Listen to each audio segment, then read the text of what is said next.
अफगानिस्तान में एक बार फिर भूकंप के झटके महसूस किए गए हैं। 24 घंटे में दूसरी बार यह भूकंप का झटका आया है। दक्षिण पूर्वी क्षेत्र में लगे एक के बाद एक झटके। पहली बार 6.2 तीव्रता का भूकंप का झटका महसूस किया गया है। दूसरी बार जब झटके आए तब 5.8 तीव्रता रही है। आपको बता दें, जलालाबाद से 24 किलोमीटर पूर्व में यह भूकंप का झटके का केंद्र रहा है। 14 किलोमीटर पूर्व में यह भूकंप के झटके का केंद्र रहा है। एक हफ्ते पहले भी भूकंप के झटके महसूस किए गए थे और एक हफ्ते में तीसरी बार तेज भूकंप के झटके महसूस किए गए हैं अफगानिस्तान में। इससे पहले 31 अगस्त को भूकंप का झटका आया था। 31 अगस्त को आए इस भूकंप के झटके में सैकड़ों लोगों की मौत हुई थी। अफगानिस्तान में 24 घंटे में दूसरी बार भूकंप का झटका आया है और जो तीव्रता है वो भी काफी ज्यादा थी। देश के कई हिस्सों को इस भूकंप के झटके ने हिलाकर रख दिया है। भूकंप की तीव्रता रिएक्टर स्केल पर 6.2 दर्ज की गई थी पहले। आगे बढ़ते हैं। सीएम विष्णुदेव साय कई कार्यक्रमों में शामिल होंगे। द टच स्पेस कार्यक्रम में सीएम विष्णुदेव साय शामिल होंगे। इसके बाद वीडियो कॉन्फ्रेंसिंग के माध्यम से वो इस कार्यक्रम में जुड़ेंगे। राजभवन में शिक्षक सम्मान समारोह में सीएम विष्णुदेव साय कार्यक्रम में शामिल होंगे। समारोह के बाद रायगढ़ जाएंगे सीएम विष्णुदेव साय। अटल परिसर का लोकार्पण करेंगे। आम सभा को संबोधित करेंगे। कछार में एनिकेट के भूमि पूजन कार्यक्रम में भी वो शामिल होंगे। नव गुरुकुल के शुभारंभ कार्यक्रम में सीएम साय शामिल होंगे। वहीं रायगढ़ के चक्रधर समारोह में भी सीएम विष्णुदेव साय शामिल होंगे। तो कई कार्यक्रमों में सीएम विष्णुदेव साय आज शामिल होंगे और सबसे पहले द टच स्पेस कार्यक्रम में वो टच द स्पेस कार्यक्रम में वो शामिल होंगे और इस कार्यक्रम में वीडियो कॉन्फ्रेंसिंग के माध्यम से सीएम साय जुड़ेंगे। इसके बाद राजभवन में शिक्षक सम्मान समारोह में भी सीएम साय शामिल होंगे। समारोह के बाद रायगढ़ जाएंगे सीएम विष्णुदेव साय, जहां पर अटल परिसर का लोकार्पण करेंगे। आगे बढ़ते हैं। बलरामपुर में लुत्ती बांध टूटने से हादसा हुआ और इस घटना पर सीएम साय ने नाराजगी जताई है। बैठक में अधिकारियों को फटकार लगाई। उन्होंने कहा कि इस तरह की गलती बिल्कुल बर्दाश्त नहीं की जाएगी। उन्होंने आगे ये भी कहा कि बांध के साथ अन्य संरचनाओं का भी निरीक्षण करें। सिंचाई परियोजना के रखरखाव पर भी विशेष ध्यान देने की बात सीएम विष्णुदेव साय ने की है। सीएम साय ने महानदी भवन में जल संसाधन विभाग की बैठक की समीक्षा बैठक ली और उन्होंने सिंचाई परियोजनाओं के रखरखाव और मरम्मत पर विशेष ध्यान देने को कहा। सीएम विष्णुदेव साय ने बलरामपुर रामानुजगंज जिले में स्थित लुत्ती बांध के टूटने की घटना पर गहरी नाराजगी व्यक्त की है। उन्होंने कड़े शब्दों में चेतावनी देते हुए कहा कि भविष्य में इस तरह की गलती बर्दाश्त नहीं की जाएगी।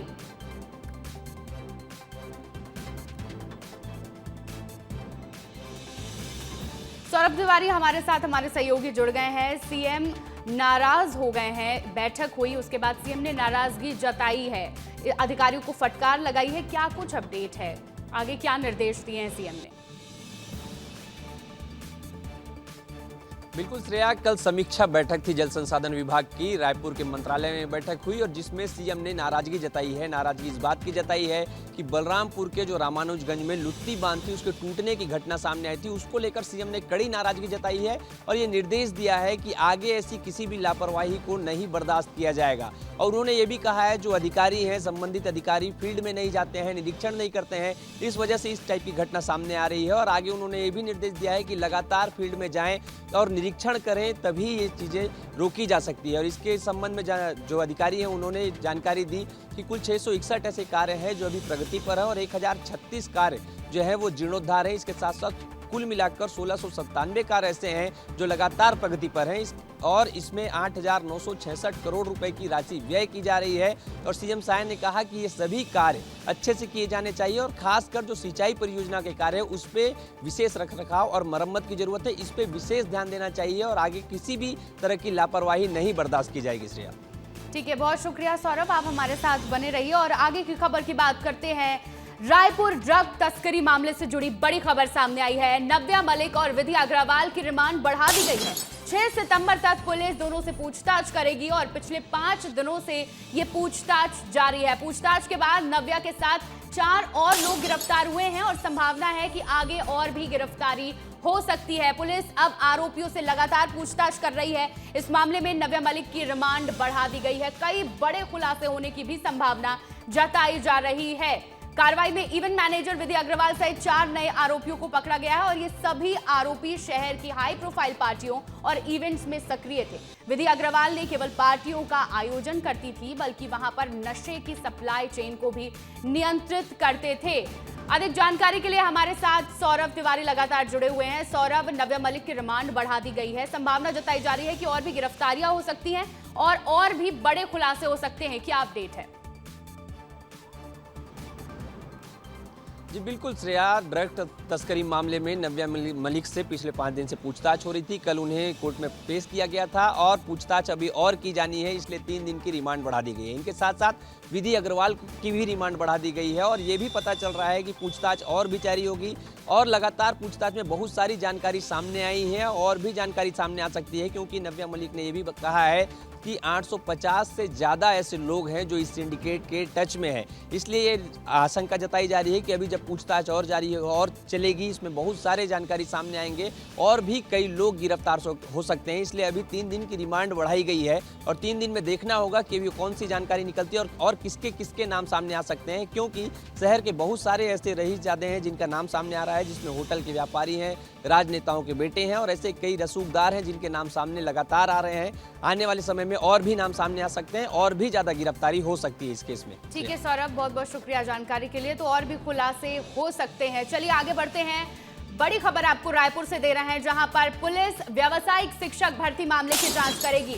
शिकायतें आने पर शिक्षा मंत्री ने नाराजगी जताई है। शिक्षा मंत्री गजेंद्र यादव ने अधिकारियों को चेताया है। समग्र शिक्षा विभाग की बैठक लेकर शिक्षा मंत्री ने बोला है, भ्रष्टाचार और लापरवाही से बचने की चेतावनी दी है। साथ ही कहा है कि विद्यार्थियों को गुणवत्तापूर्ण सामग्री बांटने की उन्होंने बात कही है। शिक्षा विभाग में वित्तीय अनुशासन पर बल देने की बात शिक्षा मंत्री ने कही है।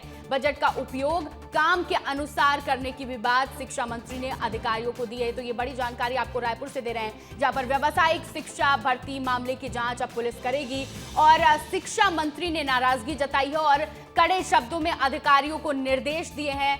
व्यावसायिक शिक्षा भर्ती मामले का ये पूरा मामला है। शिक्षा मंत्री गजेंद्र यादव ने अधिकारियों को चेताया है। कांग्रेस के प्रदेश अध्यक्ष दीपक बैज और वरिष्ठ नेता रविंद्र चौबे का विवाद हो रहा था, वो सुलझ गया है। किसके दबाव में दोनों बड़े नेताओं ने आपसी मतभेद सुलझा दिया है, देखिए इस रिपोर्ट में। दुश्मनी लाख सही, खत्म न कीजिए रिश्ता, दिल मिले या ना मिले हाथ मिलाते रहिए। मशहूर शायर निदा फाजली का ये शेर इन तस्वीरों को देखकर याद आ रहा है। छत्तीसगढ़ कांग्रेस में सब कुछ ठीक करने के लिए दिल मिले या ना मिले हाथ जरूर मिल रहे हैं। भूपेश बघेल को कमान सौंपने की मांग करने वाले दिग्गज कांग्रेस नेता रविंद्र चौबे को सियासी बवाल ने आखिरकार राजीव भवन में लाकर खड़ा कर दिया। दीपक बैज के नेतृत्व पर सवाल उठाने वाले चौबे खुद उनसे मुलाकात कर रहे हैं। बंद कमरे में दोनों के बीच चर्चा हुई, बाहर आकर साथ साथ होने का बयान भी दिया। पार्टी की बात है, हमारे घर की बात है, वो उस बात को हम लोग घर अंदर चर्चा हुई है, घर के अंदर बात हुई है। चौबे जी हमारे वरिष्ठ नेता हैं और निश्चित रूप से आने वाला समय में हम लोग पार्टी को मजबूती के लिए सब लोग मिलकर काम करेंगे। माननीय भूपेश बघेल जी के जन्मदिन में कही हुई मेरी बात को भ्रमपूर्वक जो बातें सामने आई, मैं फिर से इसीलिए राजीव भवन आ करके माननीय बैज जी के सामने, आप सबके सामने, आदरणीय के हम पूरे साथ हैं और पूरा कांग्रेस एकजुट होकर के दीपक बैज जी के नेतृत्व में भारतीय जनता पार्टी के साथ लड़ाई लड़ रही है। आगे भी हम इस लड़ाई को जारी रखेंगे। इस बयान के पीछे की वजह अनुशासनहीनता का प्रस्ताव है।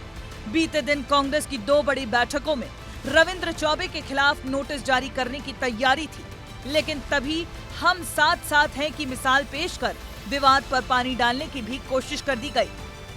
दरअसल 23 अगस्त को भूपेश बघेल का जन्मदिन था। इस मौके पर पूर्व मंत्री रविंद्र चौबे ने भूपेश बघेल के संघर्ष बताए और तभी एक बयान दिया। कहा कि भूपेश बघेल को छत्तीसगढ़ कांग्रेस की कमान मिले।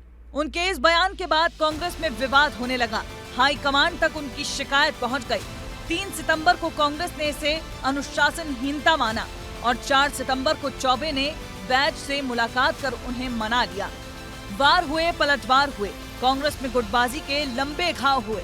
बैज ने पहले तो रविंद्र चौबे को महाज्ञानी बताया, फिर मुलाकात के बाद वरिष्ठ और सम्मानजनक नेता, क्योंकि बात दिल्ली दरबार तक जाने वाली थी।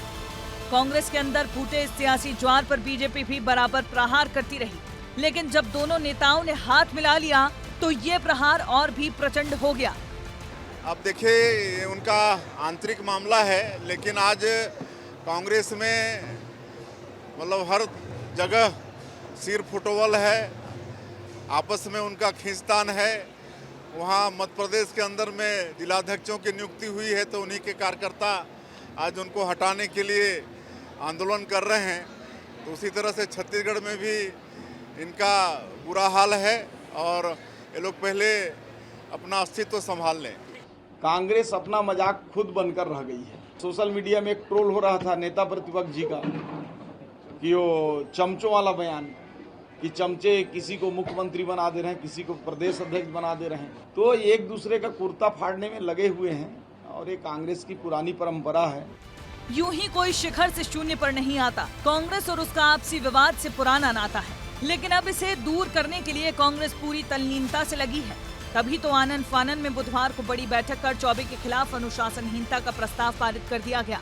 लेकिन इसी बैठक के बाद दिग्गज नेता चरणदास महंत अपने कार्यकर्ताओं को चमचा कह गए, जिसने कांग्रेस में मची खलबली को और बढ़ाने का काम किया। बहरहाल दीपक बैज और रविंद्र चौबे ने हाथ मिला लिया, लेकिन उनके दिल मिले हैं या नहीं, इसका जवाब अभी मिलना बाकी है। बयानबाजी और मुलाकात के बीच एआईसीसी को छत्तीसगढ़ कांग्रेस कमेटी ने प्रस्ताव भेज दिया है, क्योंकि अनुशासनहीनता को देखते हुए कार्रवाई की मांग की जा रही है। अब देखने वाली बात होगी कांग्रेस पार्टी आने वाले दिनों में रविंद्र चौबे के खिलाफ किस तरीके से कार्रवाई करती है, क्या पार्टी निष्कासित करती है, ये देखने वाली बात होगी। कैमरा पर्सन दुर्गेश साहू के साथ खोमन साहू, विस्तार न्यूज, रायपुर। चलिए आगे बढ़ते हैं। केशकाल में सांसद भोजराज नाग का अंदाज वायरल हो रहा है। नल जल योजना का कार्य कर रहे ठेकेदार पर बरसे हैं सांसद। फरसगांव के ग्रामीण क्षेत्र में दौरे पर थे सांसद।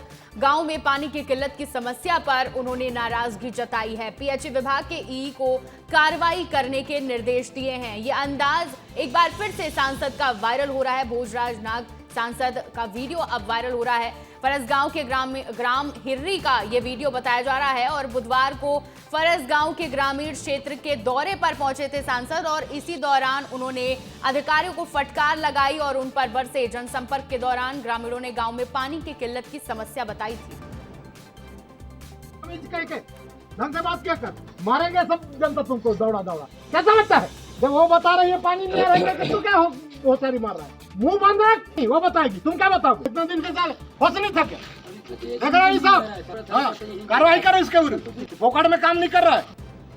चलिए अगली खबर अंबिकापुर से। अंबिकापुर स्थित पीजी कॉलेज में उस वक्त तनाव की स्थिति बन गई जब एबीवीपी के कार्यकर्ताओं और कॉलेज के प्रोफेसर राजकमल मिश्रा के बीच झूमा झटकी हो गई। इस पूरी घटना की तस्वीरें और वीडियो सोशल मीडिया पर वायरल है। जानकारी के मुताबिक कॉलेज परिसर में व्यवस्थाओं को लेकर एबीवीपी कार्यकर्ता प्रदर्शन कर रहे थे। इसी दौरान छात्रों और प्रोफेसर मिश्रा के बीच बहस हुई, जो धीरे धीरे तनाव और धक्का मुक्की में बदल गई। प्रदर्शन के दौरान प्रोफेसर को घेरे हुए छात्रों की ये तस्वीर तेजी से वायरल हो रही है।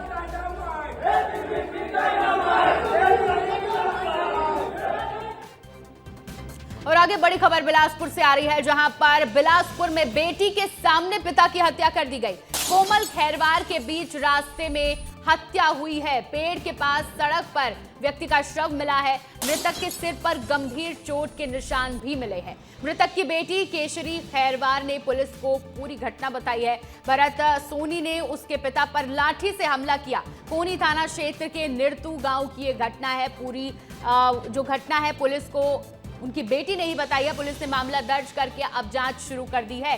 बिलासपुर से ये बड़ी खबर, जहां पर बेटी के सामने ही पिता की हत्या कर दी गई है। बीच रास्ते में यह हत्या हुई है और पेड़ के पास सड़क पर व्यक्ति का शव मिला है, मृतक का शव मिला है। मृतक के सिर पर गंभीर चोट के निशान भी मिले हैं।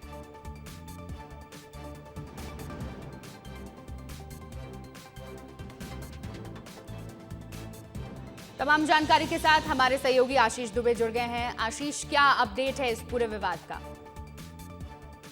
देखिए, बहुत छोटी सी बात पर जो है विवाद हुआ है। नशे में गाली देने को लेकर विवाद है। पहले दोनों ही आरोपी और मृतक ने एक दूसरे को थप्पड़ मारा, फिर लाठी से दोस्त की हत्या कर दी। पूरा मामला ग्राम नीरतू के आवास पारा का है, जहां कोमल खैरवार जो 40 साल का व्यक्ति है जिसे मारा गया है, वो मजदूर था। रतनपुर के ग्राम छीरहा में काम की तलाश में वो नीरतू आवास पारा में परिवार के साथ रहता था।